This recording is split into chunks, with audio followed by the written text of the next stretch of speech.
Ya, kita akan berbicara mengenai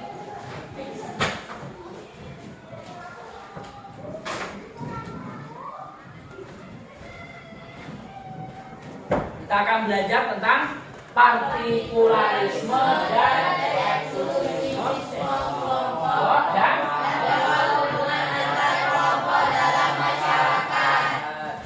baik. Sekarang Bapak akan mereview minggu kemarin kita akan membahas jenis-jenis kelompok. Masih ingat jenis-jenis kelompok? Masih. Masih. Ya, tunggal. Hai. Halo. Baik. Coba kalian kemukakan jenis-jenis kelompok sosial yang ada di masyarakat. Siapa yang bisa? Minimal 2 jenis. Ya, silakan. Anissa. Kelompok sosial solidaritas mekanik dan kelompok sosial solidaritas organik. Beri aplaus untuk Anissa. Ada kelompok sosial mekanik. Yang pertama mekanik, yang kedua organik. Mekanis itu yang bagaimana? Belum mengenal pembagian kerja. Kalau yang organis sudah mengenal pembagian kerja. Bagus. Kemudian salah satu lagi, siapa yang bisa kelompok jenis-jenis kelompok sosial yang ada di masyarakat? Ada yang tahu? Banyak kan kemarin jenisnya ada 6, 7. Ya. Yo. Ya, silakan Faiza. kelompok sosial Gemeinskap atau paguyuban. Ya. Terus? Gesellschaft atau panembayan, kelompok primer, kelompok sekunder, kelompok in-group, kelompok out-group, membership group, reference group, dan kelompok okupasional dan volunteer. Bagus, beri aplaus untuk Faiza. Itulah jenis-jenis kelompok sosial.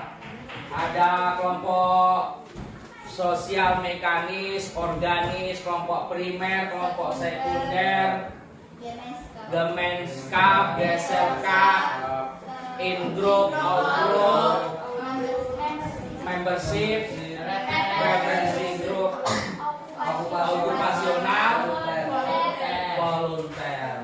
Bagus, baik. Selanjutnya kita akan belajar hari ini berkaitan dengan partikularisme dan eksklusifisme kelompok dan pola hubungan antar kelompok dalam masyarakat. Manfaatnya ya, jadi kita belajar tentang partikularisme dan eksklusifisme ini, ya, manfaatnya nanti kita akan mengetahui apa itu partikularisme dan eksklusifisme. Apakah kita masuk bagian dari kelompok tersebut atau tidak? Nah, kalau masuk, ya, kira-kira nanti ada dampak positif, ada dampak negatifnya apa tidak? Kalau yang positifnya kita ambil, kalau yang negatif kita buang. Ya. Untuk lebih jelasnya tentang materi ini, mari sama-sama kalian perhatikan.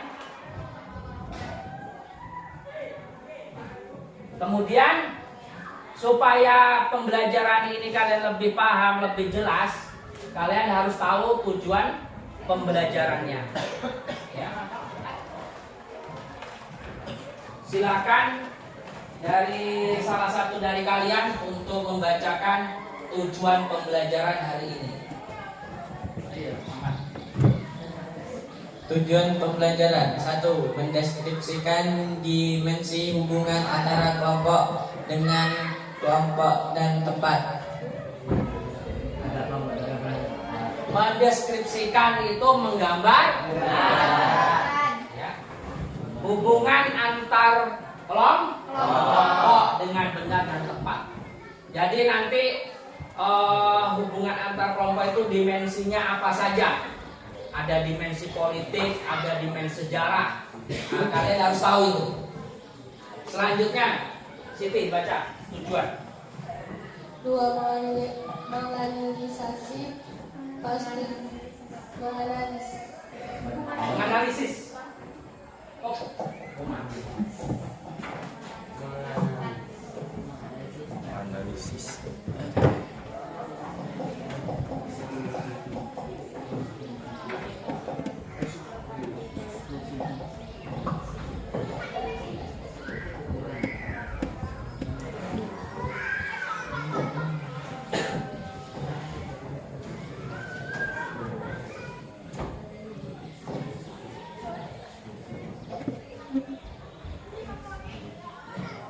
Oke, yuk ulangi. 2. Menganalisis partikularisme dan eksklusifisme dengan benar dan tepat. Mampu ya, kalian mampu menganalisa partikularisme dan eksklusivisme. Ya. Kira-kira kita termasuk bagian dari partikularisme atau eksklusivisme. Ya, kalau bisa kita tidak masuk di dalamnya. Kita ambil tapi nanti itu yang positifnya bisa kita terapkan dalam kehidupan kita sehari-hari. Yang nomor 3, silakan. Jul, baca Jul. 3. Menganalisis pola hubungan antara kelompok dalam masyarakat dengan benar dan tepat. Yang ketiga, kalian mampu menganalisis pola, bentuk-bentuk ya, hubungan antar kelompok dalam masyarakat. Pola-polanya nanti itu misalnya ada masalah dominasi, ada pluralisme, ada integrasi, ya. Itu. Jadi kalian mampu menganalisis pola-pola hubungan antar kelompok dalam masyarakat itu seperti apa. Oke. Kemudian dalam pembelajaran ini ya Bapak akan menilai sama dengan pertemuan-pertemuan kemarin, mulai dari sikap spiritual, sikap sosialnya. Kemudian nanti kalian dalam diskusi itu akan Bapak nilai juga. Dalam kalian bertanya, menjawab ya, dan mempresentasikan hasil diskusi kalian. Jadi kalian nanti akan Bapak bentuk menjadi 5 kelompok. Satu kelompok kurang lebih 4 orang ya. Seharusnya hari ini kan pas 20 karena ada yang berhalangan 2. Berarti salah satu kelompoknya ada yang 3. Sebagiannya 4. Baik. Silakan kalian perhatikan. Perhatikan dulu di layar itu ya ada gambar tentang apa gitu.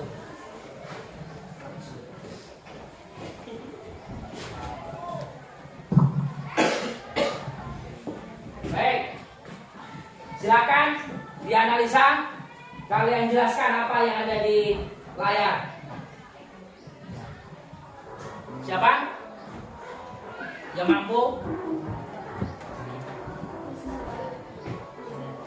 Husnul, silakan Husnul.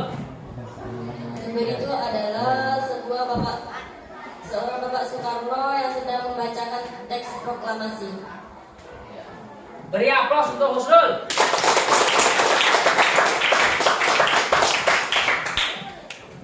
Yang lainnya lagi, Pak Soekarno sedang membacakan teks proklamasi. Ada yang gambar yang lainnya, kan ada berapa bagian tuh? Ada 5. Ya, silakan. Bisa. Gambar tersebut sekelompok masyarakat sedang mengibarkan bendera. Sekelompok masyarakat sedang mengibarkan bendera. bendera. Siapa lagi yang lain? Lebih lengkap begitu? Ada? Ada yang bisa?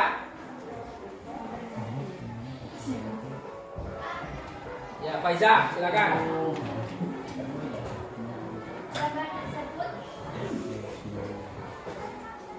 Gambar tersebut menggambarkan tentang pengibaran sang merah putih yang dilaksanakan di Jalan Pegangsaan nomor 56. Ya, bagus. Beri aplaus untuk Al-Faiza. Jadi gambar itu memang sudah menunjukkan tadi ada pembacaan teks, ada itu peristiwa, berarti peristiwa apa? Kemerdekaan. Peristiwa kemerdekaan. Tanggal berapa itu? 17 Agustus tahun 1945. Jadi mulailah pada saat itu Indonesia merdeka. Ini termasuk salah satu hubungan, pola hubungan dimensi hubungan antar masyarakat, termasuk dimensi politik. Oke, selanjutnya silakan dianalisa, dikaitkan dengan keadaan sekarang. 11 IPS 1.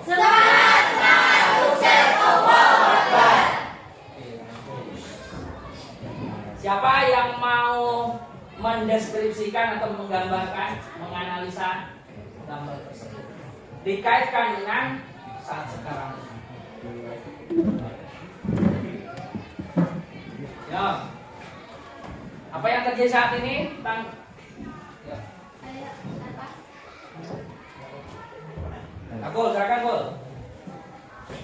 Sekelompok mahasiswa sedang mengadakan demo di depan kantor Dewan. Sekelompok mahasiswa sedang melakukan demo.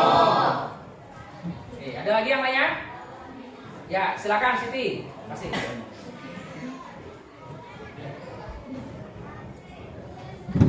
Ada sekelompok mahasiswi yang sedang berdemo tentang BBM yang naik dan bahan pokok atau bahan makanan yang semuanya harganya naik. Ya, bagus, beri tepuk tangan untuk Takul dengan Siti.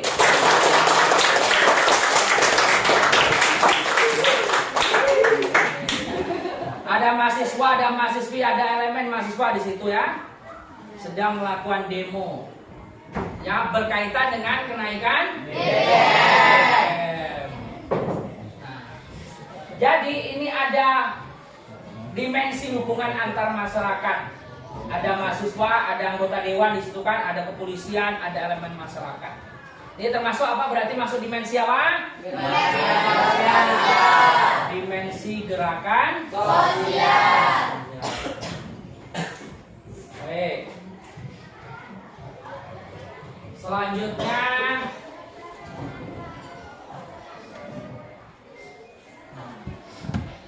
jadi dimensi dalam hubungan antar kelompok ya, itu ada dimensi sejarah, dimensi sikap, institusi, dimensi gerakan sosial, dimensi perilaku, dan dimensi perilaku kolektif. Jadi yang dimensi politik tadi yang di atas tadi itu berkaitan juga dengan dimensi sejarah. Sejarah tentang apa? Kemerdekaan. Jadi itu awal berdirinya ya, tegaknya pondasi negara kita. Pada saat itu Indonesia baru merdeka.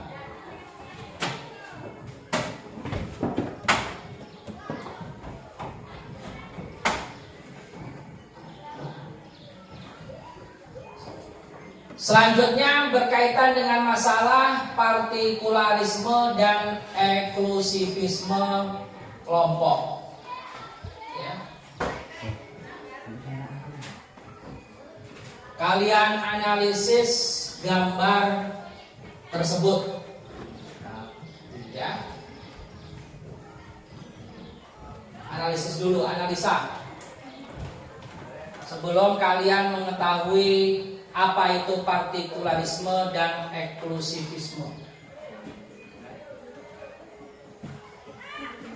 Kalian juga boleh bertanya ya. Tanya berkaitan dengan materi ini.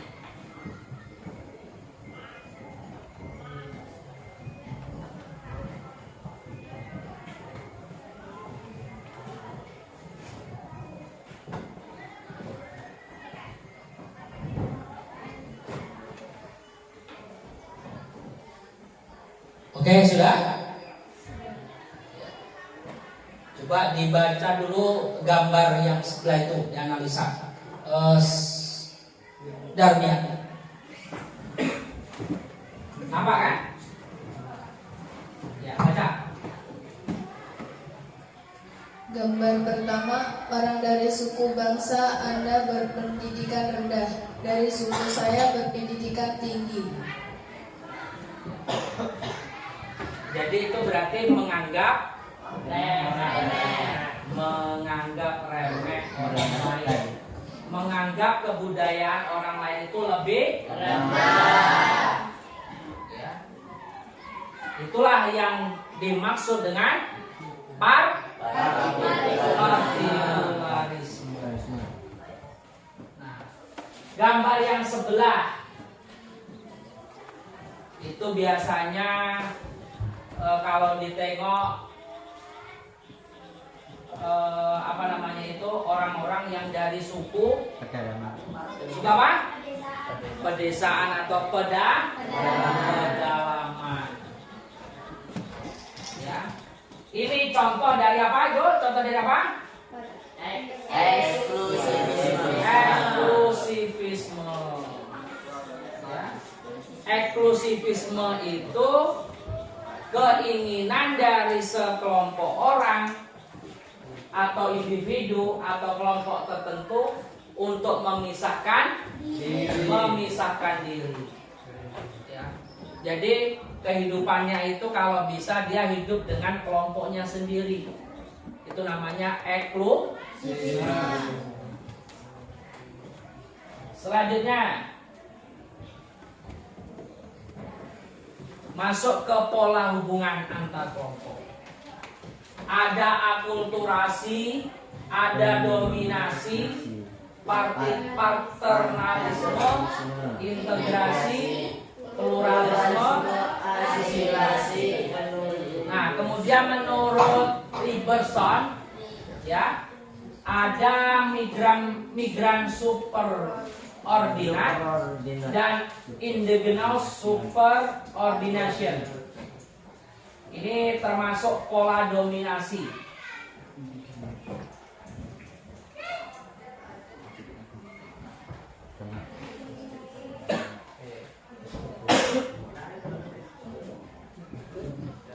Kalian perhatikan gambar? Ya. Ada yang tahu silakan. Diungkapkan kira-kira di gambar ini ada apa?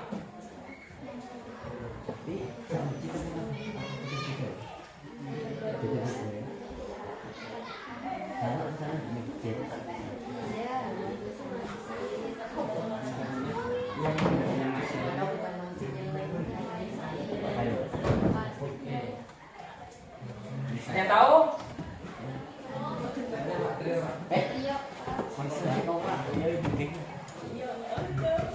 Nah, itu gambar apa? Masjid. Bangunan.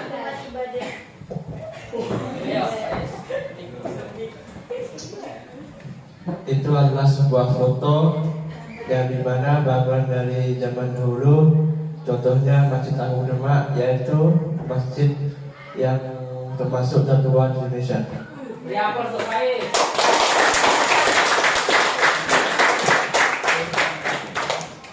Ada masjidnya model lama, ada wihara, itu ada beberapa contoh dari